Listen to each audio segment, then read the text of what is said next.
Bueno, buenos días. Ya voy a presentar la parte de mi exposición a partir de este video del capítulo de David Crystal, Lenguas del Mundo y el tema lenguaje y diversidad. Voy a abordar las lenguas austronesias, indopacíficas, amerindias, australianas y aisladas en primer momento. Las lenguas de Austronesia o Malayo-Polinesia están ubicadas en una zona geográfica muy amplia, desde Madagascar hasta las islas orientales y desde Hawái hasta Nueva Zelanda, como ustedes lo pueden ver en el mapa que está aquí en la diapositiva. Existen aproximadamente 20 millones de hablantes y 600 lenguas de este grupo lingüístico, que se divide a la vez en dos subgrupos, uno el occidental con 400 lenguas y el oriental y oceánico, que son 300 lenguas y está ubicado especialmente en algunos sectores de Nueva Guinea. El segundo grupo es el Indo-Pacífico, con más de 600 lenguas, diferentes a las anteriores, a las austronesias, y está ubicado geográficamente en la isla de Nueva Guinea, que es la que ustedes ven rodeada con un círculo rojo. Esta isla se caracteriza por una gran diversidad lingüística, contando con muchas lenguas en un espacio geográfico muy pequeño. Dentro de las lenguas más importantes de esta familia indopacífica está el andamanés, el filipino, el malayo, el malgache, el javanés y el maorí. Otras lenguas importantes son las de América del Norte, en el cual el autor se centra en las lenguas indígenas, que antes de la colonización se podrían contabilizar aproximadamente 300 lenguas y posteriormente hacia 1970 se han visto reducidas hacia la mitad. Existen más de 50 familias, dentro de las cuales están estas que voy a señalar, como el esquimal auletiano en el norte de Alaska, Canadá y Groenlandia, con el grupo lingüístico más importante que son los esquimales, el nadené con 30 lenguas y como lengua insignia el navajo, que ha extendido su uso, contrario a las demás, el grupo algonquina, que está en el centro y el este de Canadá y en el centro y en el sur de Estados Unidos.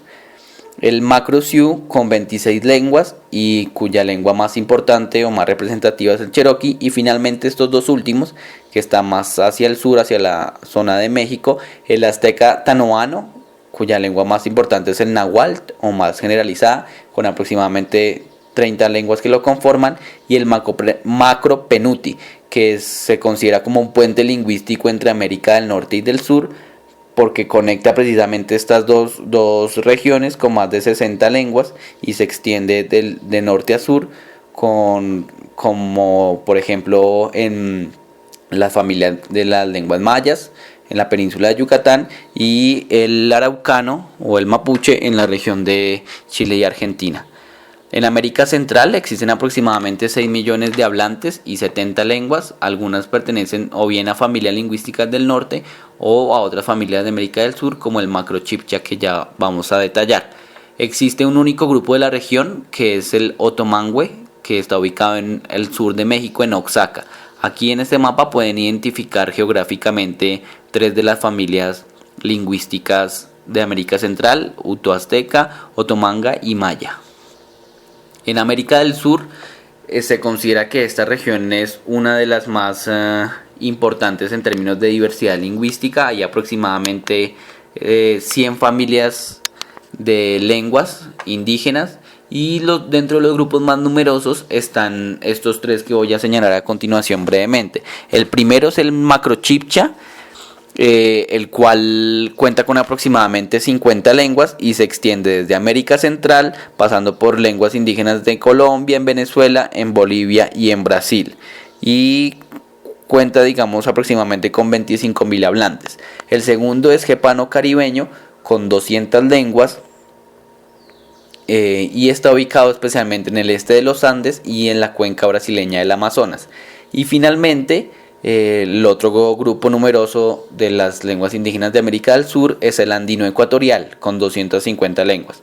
Aquí las 3 más importantes que quise señalar es el quechua, al ser la lengua del imperio incaico, el aymara, que está ubicado en los Andes centrales, y el guaraní, el cual es importante porque es una lengua indígena que de uso muy generalizado en Paraguay, al igual que el español.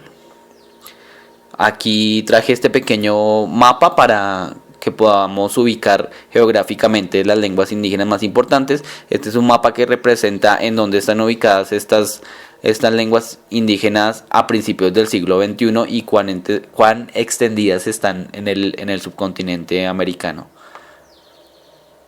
Bueno, las lenguas aborígenes australianas tienen una particularidad como macrofamilia, como grupo lingüístico, puesto que no se ha establecido una relación con otras lenguas del mundo y en otros lugares cercanos. Se considera que existen aproximadamente 28 familias y aproximadamente 250 lenguas de aborígenes australianos. Hay una identificación de una gran familia lingüística que es la familia Pama-Nyungana, la cual está extendida en todo el territorio australiano, y una pequeña agrupación de lenguas australianas que está en el norte de Australia, como ustedes lo ven en el mapa, que se denomina como lenguas no pañanunganas. Bueno, finalmente el autor identifica ciertas lenguas aisladas, las cuales no han podido establecerse una relación estructural o histórica con otras, bien sea porque existen pocos datos históricos y lingüísticos, o bien sea porque en su complejidad es difícil determinar las relaciones lingüísticas, existe poco material o hay complejidades que no permiten asignarla a una familia lingüística determinada. 3 ejemplos concretos son el vasco, el euskera, el sumerio y el tarasco. El primero se supone, dice el autor, que es una lengua superviviente que estaba antes de la llegada de las lenguas indoeuropeas y está ubicada actualmente en el norte de España y el suroeste de Francia. El sumerio es la lengua escrita más antigua, como ustedes saben, a partir de la escritura cuneiforme, y se hablaba en el sur de Mesopotamia hasta el segundo milenio antes de Cristo, siendo suplantada por el acadio, y no se ha podido determinar o no se ha podido afiliar a las familias lingüísticas de las zonas de Medio Oriente. Y el tarasco, que es un ejemplo de Centroamérica, que también se denomina Purépecha o Mechoacán, con aproximadamente 60.000 hablantes, tampoco se ha podido establecer que pertenezca a una de las familias lingüísticas que señalamos.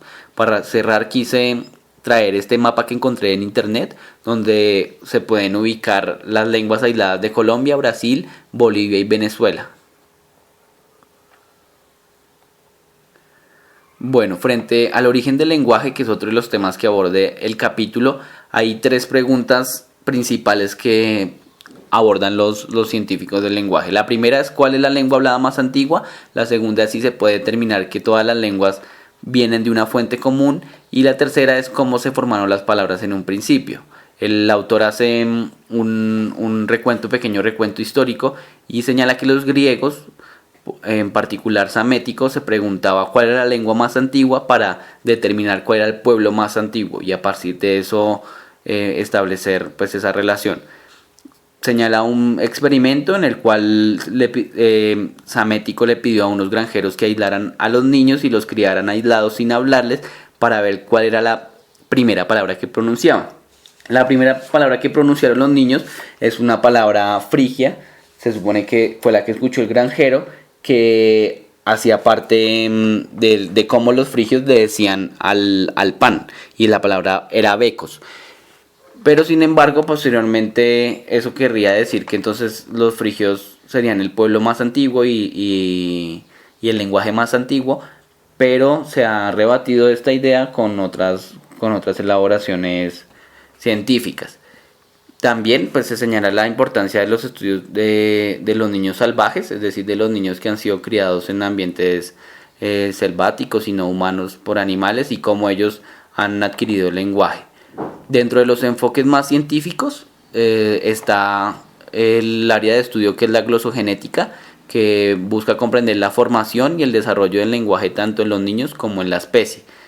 Y también está del lado de las pruebas paleontológicas la pregunta por cuál era la capacidad craneal y fisiológica de los antiguos homínidos, con el fin de establecer si podían o no podían hablar. Dentro de las conclusiones generales está que los primeros homínidos no poseían habla. Sin embargo, el neandertal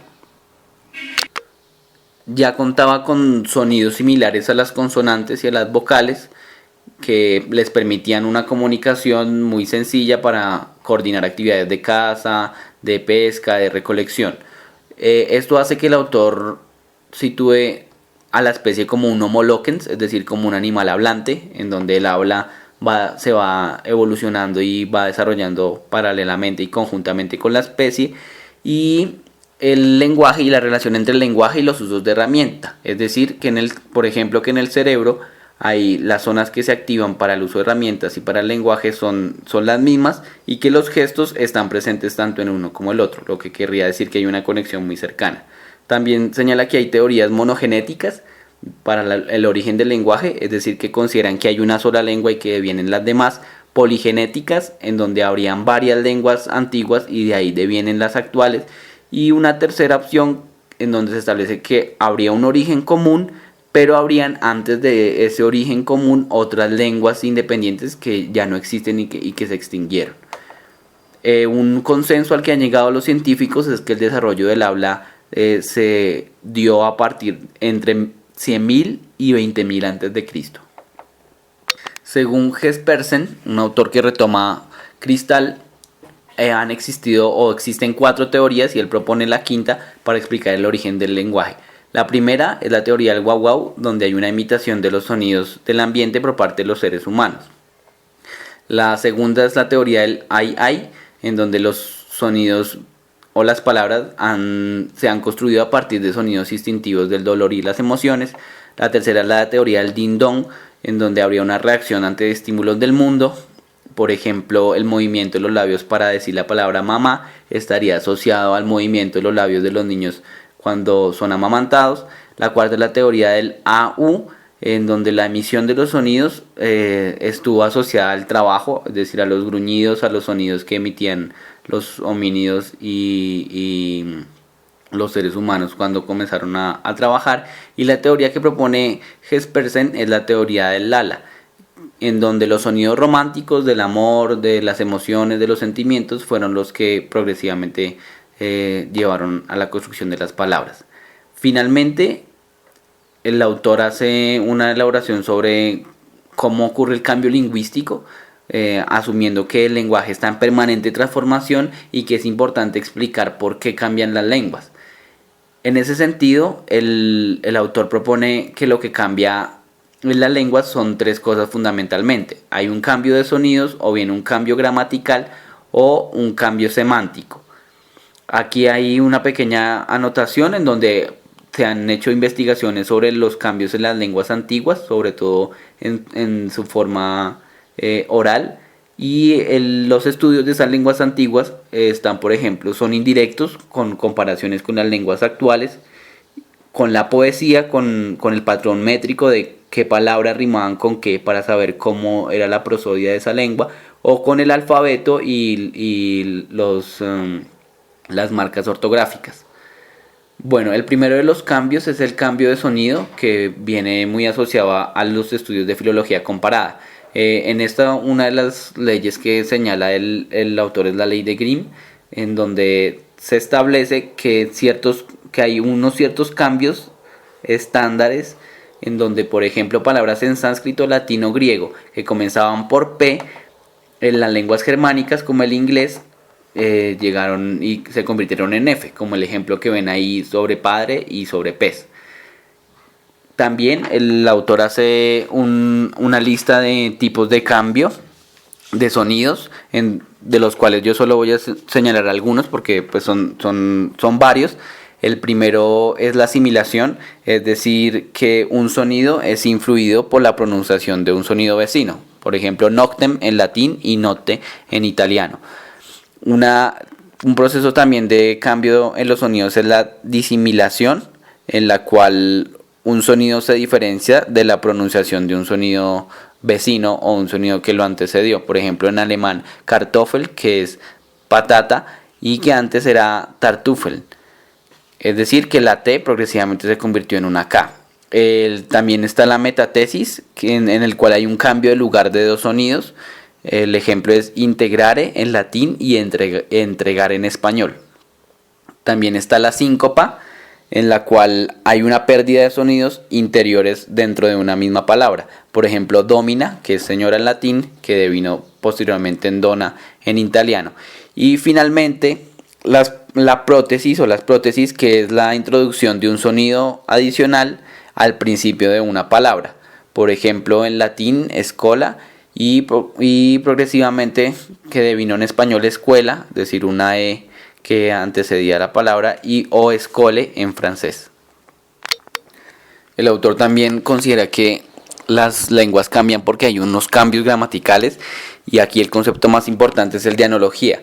Es decir, que hay un cambio en los sistemas gramaticales donde ciertas pautas, que eran excepciones, que eran irregulares, se transforman o se convierten a las pautas regulares, a las formaciones de las pautas regulares. Por ejemplo, los verbos que eran irregulares en inglés, como help, que posteriormente se convirtieron en regulares para la creación del pasado, pues.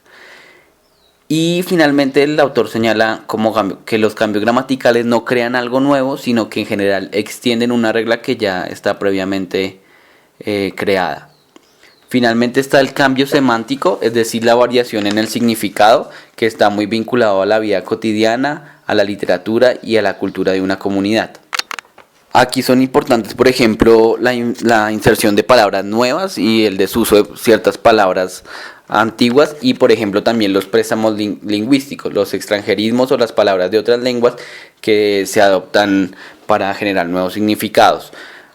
También están pues las etimologías, la transformación de las palabras a lo largo, el significado transformado de las palabras a lo largo del tiempo. Por ejemplo, villano, que viene de granjero, persona, que antes significaba máscara de actor, imbécil, que está asociado a débil o enfermo, y palabras árabes, por ejemplo, que son todas o la mayoría en el español que comienzan por el prefijo AL, como almohada, alcachofa, algarabía, y quechuismos, en el caso de Latinoamérica, que son palabras que provienen de quechua, que son de uso común, por ejemplo, como cancha o como chicha. Finalmente están los tipos de cambio semántico. El primero de ellos es extensión, que hace referencia a que una palabra amplía su significado. Por ejemplo, antes virtud en latín era una cualidad que solo se podía asignar a los hombres. El segundo es el cambio como tal, en donde una palabra pasa de un conjunto de circunstancias a otro. Por ejemplo, la palabra retrete, que antes era habitación retirada y que ahora hace referencia a los excusados. Y finalmente, el estrechamiento, es decir, que el significado de la palabra se hace más especializado.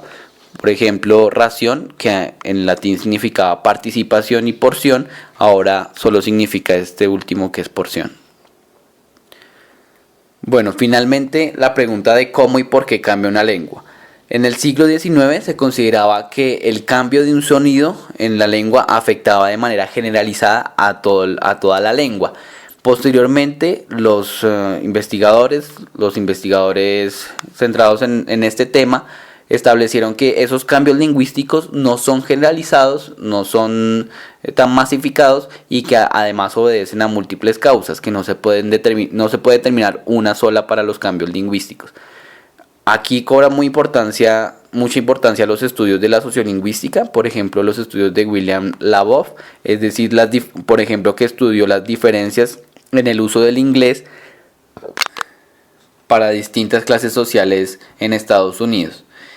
Y aquí el autor asegura que el cambio lingüístico no puede ser entendido como desde la metáfora del árbol y de las ramas, en donde hay un cambio de un núcleo común a muchas diversificaciones de una manera generalizada, sino un cambio como unas ondas. Es decir, como la caída de una piedra en un estanque de agua, en donde esas ondas se van propagando progresivamente, y ese cambio lingüístico entonces se va propagando de un escenario particular a uno más general. Para entender cómo y por qué cambia una lengua, el autor propone entonces que es importante entender la naturaleza misma de la sociedad. Por ejemplo, aspectos geográficos como el contacto, la separación especial de ciertos grupos y las migraciones. El ejemplo que traigo a colación es el verlan, que es el francés al revés que hablan los migrantes de Medio Oriente. Lo nuevo frente a lo viejo, es decir, La lengua cambia porque hay nuevas dinámicas, nuevos significados y nuevos objetos que entran en uso. Un tipo también de explicación es el aprendizaje imperfecto, donde los niños cuando aprenden una segunda lengua no la aprenden, digamos, con todas sus características, y eso hace que cambie el uso y que se generalice ese uso al grupo social al que pertenece el niño. Y además el prestigio social, es decir, que cambia la lengua intencionalmente o a veces de manera inconsciente por factores de la identidad, por factores de distinción o por marcar diferencia entre ciertos grupos sociales, por ejemplo, entre clases sociales altas y clases sociales bajas. Y finalmente hay unos factores que son cambios impredecibles y que son arbitrarios y que implican también reconocer que una lengua cambia porque hay una aleatoriedad que es importante también como una variable. Aquí está la bibliografía del capítulo que utilizamos para la exposición. Muchas gracias.